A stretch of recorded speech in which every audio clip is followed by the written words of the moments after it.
Runestones are markers of history and they have a story to tell. So today I'm going to explore Järvafältet, the Järva field, which is an area north of Stockholm where we have lots of runes. Now, throughout the 20th century, the Järva field had military presence. The cultural landscape has thereby been preserved with historic findings all the way back to the Bronze Age. The earliest settlements date back to the Iron Age. To have this in its right environment is unique for the Stockholm region. Runes are the earliest writing to write our language. They first had 24 letters divided into 3 groups with 8 runes in each, but in the Viking Age these were changed to 16 letters and all the runes on Järvafältet were made in this newer way. And the most northern one is this one, Gröna Helen in Järvafältet. It sort of reads the following.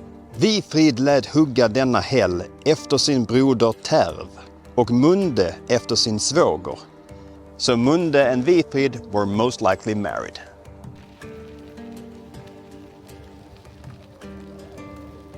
We're here at our next stop. Hansa-stenarna, the Hansa stones, were originally 2 stones, but one of them was moved into the Stockholm Open Air Museum Skansen in 1896. But Hägerstad-Lundstenen is still here. It reads. Dessa minnesmärken är gjorda efter Ingas söner. Hon kom i arv efter dem, men bröderna kom till arv efter henne, Gerdar och hans broder. De dogo i Grekland. The stones were most likely used to secure the right to heritage due to a string of confusing events. We temporarily move into the center of Stockholm to have a look at the other stone. It reads, Gerdar and Jurun lät resa dessa stenar efter sina systersöner Ernmund och Ingemund.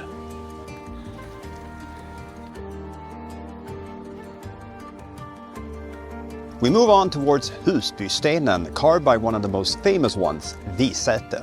It reads, Björn lät resa denna sten efter sin broder, sten. Gud hjälper hans ande och Guds moder, Visäte ristade. So right across from the stone is a Bauta stone. It is close to a Iron Age grave field. It has no markings, but sometimes stones were erected like that close to a family graveyard.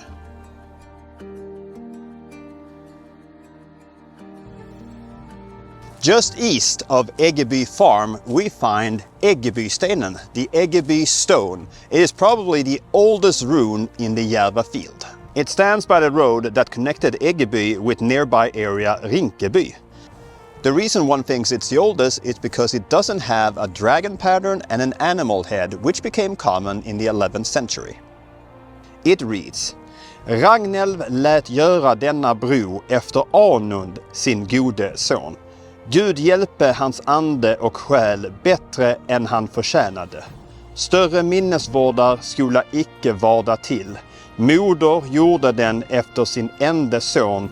The stone was originally placed by a bridge. It also has a Christian cross on the side. It's unknown whether this was made at the time of the original carving or added later.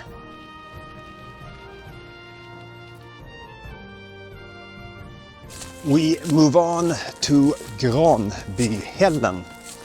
This one wasn't discovered until the 1940s.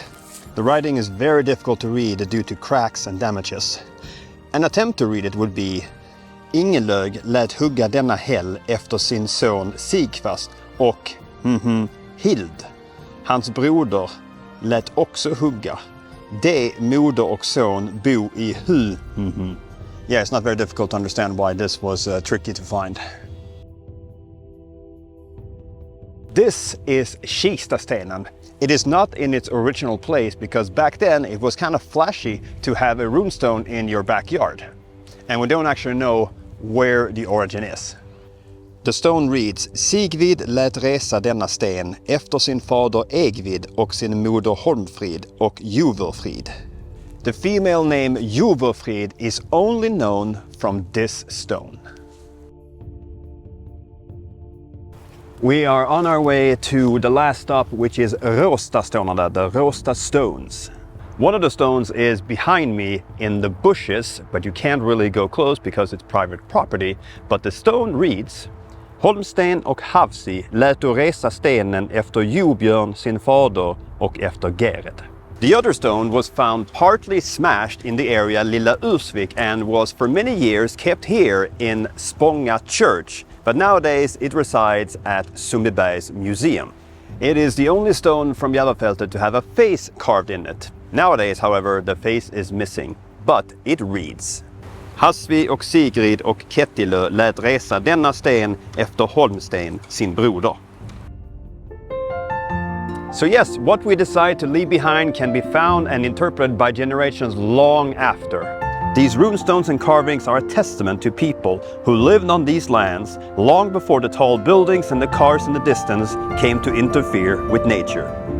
I hope you've enjoyed this tour, and I hope you've enjoyed this video.